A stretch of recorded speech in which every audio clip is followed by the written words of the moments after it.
अच्छा शेर अफजल मरवा साहब, ये जो आपने कल के बयान के ऊपर जो मौलवीज़म है पाकिस्तान के अंदर, जो उलमा हैं या मौलवी हैं, सोशल मीडिया के आपके खिलाफ कर रहे हैं कि आपने तो जिहाद का ऐलान नहीं किया, उन्होंने चलो किया है, तो आप तो कंसीडर कर रहे थे कि आप यहूदियों के एजेंट की पार्टी में रहे हैं। इस तरह के बड़ी ट्रोलिंग कर रहे हैं। वो कह रहे हैं कि आपने जिहाद का तक ऐलान नहीं किया, उन्होंने कम अज़ कम किया तो है। देखिए, जिहाद का ऐलान शरीयत के तहत रियासत करती है। ये मौलियों का काम नहीं है कि जिहाद का ऐलान करें। बहुत सारे नौजवान नस्ल इन उलमा को फॉलो करते हैं, उनके जहन इससे मुतासर होते हैं, और जिहाद सिर्फ पाकिस्तानियों के लिए रह गया है। ऑलरेडी हमारे मुल्क में तो एक गदर मचा हुआ है। रियासत सरहद पे खैबर पख्तूनख्वा में और बलूचिस्तान में, वहाँ पे तो एक जंग छिड़ी हुई है। खुदा का खौफ करो, इस जिंदगी को तो तुम लोगों ने जहन्नम बना दिया। उस जान में जाएंगे, पता तब चलेगा कि जन्नत जाते हैं, दोज़ख जाते हैं। लेकिन इस दोज़ख को तो तनूर तो आपने पाकिस्तान को बनाया हुआ है। मैंने तो ये बात की थी कि जिस गाड़ी में वो तशरीफ़ लाए, जिसका बहुत सारे जो हैं मौलवियों ने बुरा मनाया, आप लोग भूल गए हमारी तो तारीख लबरेज हजूर करीम सल्लल्लाहु अलैहि वसल्लम के अपने लिबास में पेवंद लगे होते थे। और तकवा का दर्स तो इस्लाम देता है, सादगी, मिलनसारी, और ये जो ज़िंदगी का स्टाइल बना हुआ है हमारे उलमाए किराम का, आप देखते हैं उनके दस्तरखान, इनकी गाड़ियाँ, इनकी सियासत आप देखते हैं। और इस पे कहते हैं कि जी यही लोग जो हैं वरसाए अंबिया हैं।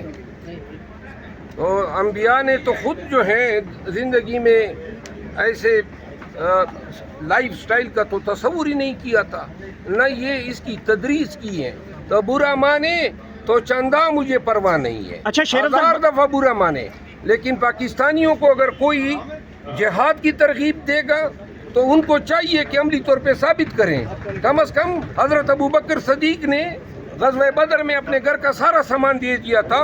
इतना हक तो बनता है कि वो अपनी गाड़ी बेच के जो है फ़लस्तीनियों को जो है उनके साथ यकजहती के तौर पे, ये इधर पाकिस्तान में फ़लस्तीनी आए हुए हैं, वो वहाँ पे रुल रहे हैं, तकालीफ हैं, बस जिहाद का ऐलान कर दिया और फिर जनाब BMW में बैठ के चले गए। अच्छा शेर अफजल मरवा साहब, ये जो आपने कल के बयान के ऊपर जो मौलवीज़म है पाकिस्तान के अंदर, जो उलमा हैं या मौलवी हैं, सोशल मीडिया के आपके खिलाफ कर रहे हैं कि आपने तो जिहाद का ऐलान नहीं किया, उन्होंने चलो किया है, तो आप तो कंसीडर कर रहे थे कि आप यहूदियों के एजेंट की पार्टी में रहे हैं। इस तरह के बड़ी ट्रोलिंग कर रहे हैं। वो कह रहे हैं कि आपने जिहाद का तक ऐलान नहीं किया, उन्होंने कम अज़ कम किया तो है। देखिए, जिहाद का ऐलान शरीयत के तहत रियासत करती है। ये मौलियों का काम नहीं है कि जिहाद का ऐलान करें। बहुत सारे नौजवान नस्ल इन उलमा को फॉलो करते हैं, उनके जहन इससे मुतासर होते हैं, और जिहाद सिर्फ पाकिस्तानियों के लिए रह गया है। ऑलरेडी हमारे मुल्क में तो एक गदर मचा हुआ है। रियासत सरहद पे खैबर पख्तूनख्वा में और बलूचिस्तान में, वहाँ पे तो एक जंग छिड़ी हुई है। खुदा का खौफ करो, इस जिंदगी को तो तुम लोगों ने जहन्नम बना दिया। उस जान में जाएंगे, पता तब चलेगा कि जन्नत जाते हैं, दोज़ख जाते हैं। लेकिन इस दोज़ख को तो तनूर तो आपने पाकिस्तान को बनाया हुआ है। उलमाए कराम तैयार होना, हर मुसलमान जिहाद के लिए तैयार है। हर मुसलमान फ़लस्तीन के साथ है, बैतुल मुक़द्दस के साथ है। अच्छा, ये और कानूनी हल किया है सर इस वक्त। आप क्या समझते हैं कानून इस पे बलोचिस्तान में अमन के लिए जो है कानूनी हल क्या है? वो मार रहे हैं, इसमें कानून आप ढूंढेंगे?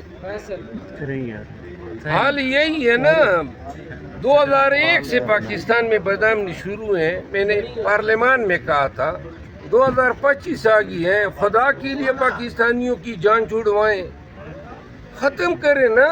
इतनी बड़ी रियासत, इतनी बड़ी हमारी अफवाज, हमारे पास मिसाइल हैं, एटॉमिक बम है, जान नहीं छूट रही है इन कम वक्तों से। या इनको बिठाएं, इनके साथ सुलह कर लें। अगर उनके लोग उठाए गए हैं तो उनके लोग रिहा करें। अगर वो उनके कोई जायज़ तकाजे हैं उनको हल कर लें, उनको रोज़गार दें। जहां उनके वसाइल का अपने इस्तेसाल किए, वसाइल वापस दें। या फिर अगर वो फिर भी पाकिस्तानियों को मारेंगे तो फिर उनको सबक सिखाएं। लेकिन ये हमारी जान नहीं छूट रही है। हमारे पीछे PTI के पीछे سیاسی مقاصد کے لیے انرجی ضائع کی جا رہی ہے۔ مروت صاحب، کل علیمہ خان صاحبہ سارا دن جو ہیں پھر اڈیالہ جیل کے باہر بیٹھی رہیں، کیا سمجھتے ہیں کہ کیا وجہ کیا سامنے آ سکتی ہے؟ کیا علیمہ خان عمران خان کا اصل پیغام باہر آنا چاہتی ہیں، یا پھر یہ سمجھا جاتا ہے کہ سوشل میڈیا کے اوپر ایک نئی جنگ چھڑے گی جو عمران خان کو اندر رکھ سکتی ہے؟ دیکھیے، خان سب کا لیڈر ہے اور خان کے ساتھ ملاقاتوں پہ سب کا حق ہے، چاہے اس کے رشتہ دار ہو یا چاہے ان کے چاہنے والے ہو یا ان کے فالوورز ہو۔ تو لہذا میرا خیال ہے، میں آپ کو بتا دوں کہ شاید جو ملاقاتیں خان صاحب کے ساتھ سیری میں ہوئی ہیں، محترمہ علیمہ خانم جو ہیں ان کی ملاقاتیں 300 دفعہ سے زیادہ ان کی ملاقاتیں ہوئی ہے۔ تو ان کی ملاقاتیں ہونی چاہیے، رکاوٹ نہیں آنی چاہیے، لیکن اگر پی ٹی آئی کے اور لوگ خان سے ملتے ہیں تو اس کو بھی برا نہیں ماننا چاہیے، کیونکہ ہر ایک بندے کا حق ہے کہ وہ خان کے پاس جائیں، خان کو اپنے فیڈ بیک دیں، مشورہ دیں اور خان سے رہنمائی لیں۔ سلمان اکرم راجہ صاحب کو بھی نہیں ملنے دیا جا رہا، کیا سمجھتے ہیں؟ دیکھیے، میں آپ کو بتاؤں، یہ میری ذاتی رائے ہے۔ جی جی، میرا خیال ہے سلمان اکرم راجہ صاحب کو شاید اس لیے ملنے نہیں دیا۔ دیکھیں، آپ دیکھیں، انہوں نے کہا نا کہ جی ہم یہاں پہ پھر دھرنا دیتے ہیں اور 3 دن تک کہ جی ورکر آ جائیں اور نکل جائیں۔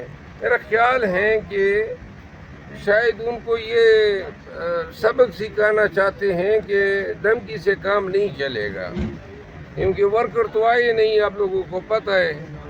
اور ایک بات اور مزے کی بات سناؤں کہ جس وقت علیمہ خانم کو گرفتار کیا گیا یا عارضی طور پہ گرفتار کیا گیا تو اس وقت بہت سارے پاکستان تحریک انصاف کے لیڈر مسجد میں نماز کے لیے چلے گئے تھے۔ اچھا شیر افضل مروت صاحب، جب آپ پارٹی میں تھے، کارکن تو ابھی بھی سمجھتے کہ آپ پارٹی میں ہیں، تب عمران خان کی ملاقاتیں بھی نہیں رکتی تھی، تب آپ جو ہے کسی کے کیس ہوتے تھے وہ جلدی فکس ہو جاتے تھے، فیصلے بھی آ جاتے تھے۔ کیا وجہ ہے کہ اب سلمان اکرم راجہ اتنی پرفارمنس نہیں ہے، بیرسٹر گور میں اتنی پرفارمنس نہیں ہے کہ وہ ملاقاتیں تک نہیں کروا سکتے؟ میرا خیال ہے یہ کام بیرسٹر گور صاحب کا تو نہیں ہے، اس کو تو تفویض نہیں کی ہے۔ خان صاحب کی جیل کے معاملات میں دیکھتا تھا، پھر فیصل چودھری صاحب دیکھتے تھے، اور فیصل چودھری صاحب کا حشر نشر کیے جانے کے بعد اب سلمان اکرم راجہ صاحب دیکھتے ہیں۔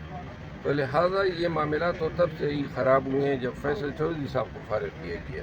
سر جی، فیصل چودھری صاحب کی کل ملاقات ہوئی لسٹ سے ہٹ کے، تو سلمان اکرم راجہ صاحب کی نہیں، اس کی ملاقات